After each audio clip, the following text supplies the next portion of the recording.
So over the next series of videos, I'm going to find out what it is that makes a good first-time driver's car, and I'm going to start it with the Volkswagen Polo. So if you're interested in first-time drivers, hit that subscribe button.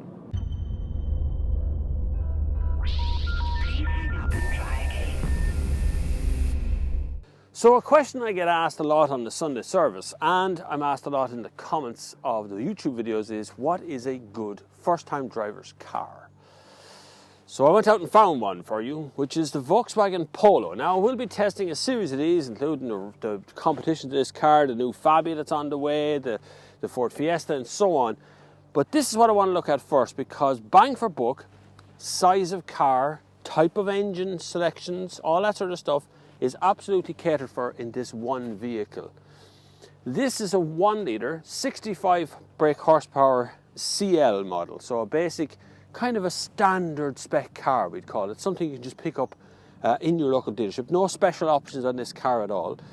Yes, this is as big as a Mark II Volkswagen Golf, but that's on your side. It's wider, it's longer, it's bigger for you. So where I actually wanted to start is the boot, because for these kind of super mini cars, or I know they still say super mini these days, small cars, crossovers, city cars, whatever you want to call them, the boot in this one is actually quite big, and it has a decent tonneau cover that you can remove with just two little straps here on this side, and the whole lot just lifts completely out in your hand. Pretty straightforward, right? You can actually put that on the ground underneath your baggage if you want. And you have the two seats that just fold away almost flat. That was on a car seat there, but almost flat. I'm not saying they're flat, but they're flat enough. Things will roll back at you, but you know, I think I could live with that, with the space that's in here for a small car.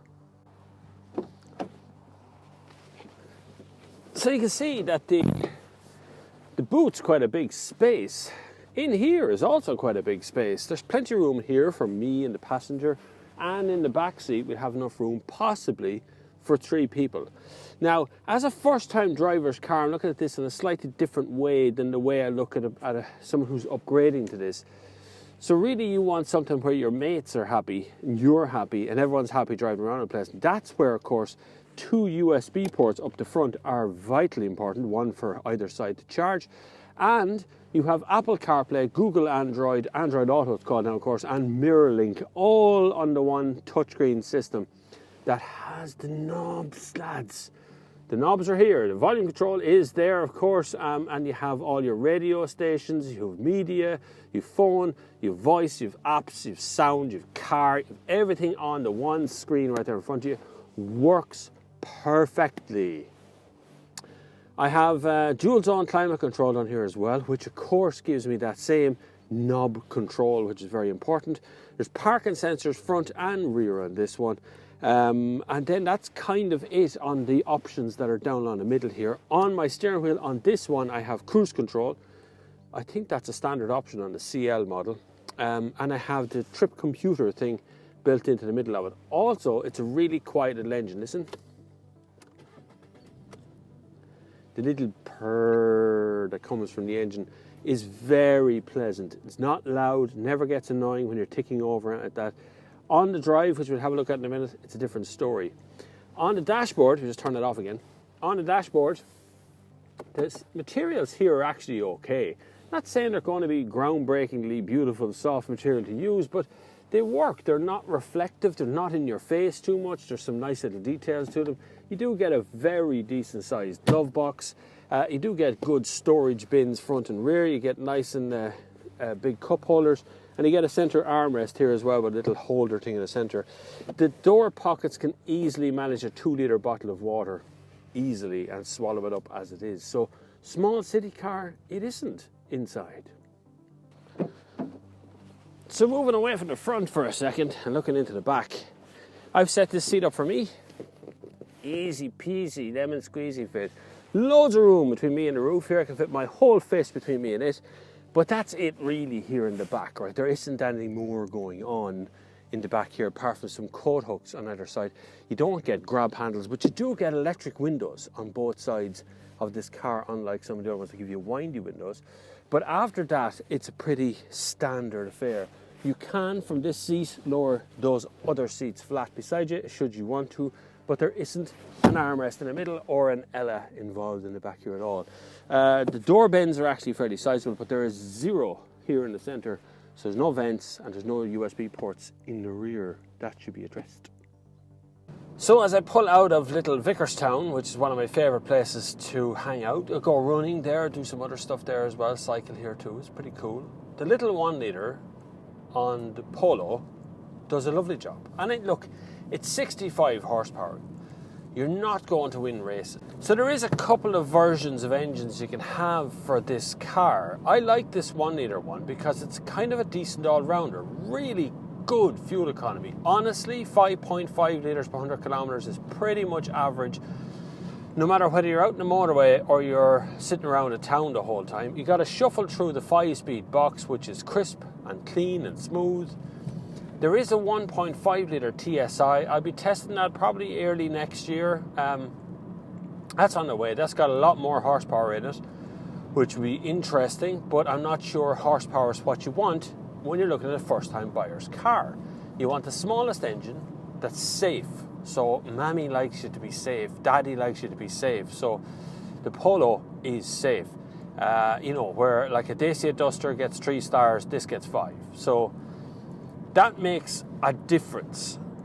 They're around the same price. They're actually, forgetting the off-road bit or the soft-road bit of the Duster, they're actually about the same size interior. Isn't that funny? They start measuring like for like. Bigger boot than a Duster. Why am I comparing it to a Duster? 20 grand. That's why I'm comparing it to a Duster. It's about the same price for the equipment levels in this. But crucially, that entertainment system is about the best in the business. And it doesn't matter what Volkswagen group car you buy, whether it be a Skoda, a Seat. We leave Audi out of this because they tend to make their own little one. It looks kind of the same, but it's not the same. But no matter which one you buy, you're going to be buying the best entertainment system that's on the market at the moment. To drive, the Polo is what I want it to be, which is relatively numb. I don't particularly want a sporty drive in a car like this, although it is sporty enough at the wheel. It does have good feedback. One of my favourite hot hatches on the market at the moment is the Polo GTI, of which this is the brethren, the sister, the brother, the junior brother, whatever it is, the older brother of the GTI. And it's still one of my little favourite hot hatches. Focus Fiesta ST would be in there mixed too, but I don't think you could live with that car on a daily basis. I think you'd have fun around the track, you'd have fun once or twice with the road, but I think you'd quickly drive yourself insane with the suspension and the vibration and things in it. I think the Polo might be a nicer car to live with overall. The same applies for this and the Fiesta. I think this might be an easier car to live with over time. Now, speaking of insurance is a funny thing in Ireland. There's some funny ways of going on. But generally speaking, insurance is based on a number of things here. Your risk factor is number one, always number one. How high of a risk you are. But we're talking about first-time drivers here, new beginner drivers, learner drivers. So they'll have their risk, but they won't have a history to go with it. This has a 1 litre 3-cylinder engine, 65 horsepower. That should be number one tick for cheaper insurance. It's a 5-star car, number 2 tick for cheaper insurance. You know, there's a couple of good little details around the edge of this car that works well. Suspension. What I'm doing is right now I'm on a bog road coming out of Vicarstown heading for Portlaoise, and it's like those kind of bog roads that are out there. I don't feel any of this, to be honest with you, because it's not a small car. I'm quite far from the door. Like, I have good elbow room in this car. I can sit back and relax. And when you have your mates in the back and you have, I don't know, girlfriend, boyfriend sitting beside you, whatever it is, you're playing some tunes, this is going to be a rocking thing. 65 horsepower or not, you're going to end up loving this car. Look, my criteria for a first-time driver's car was something very economical, something cheap to tax. It's 190 quid a year to tax this car.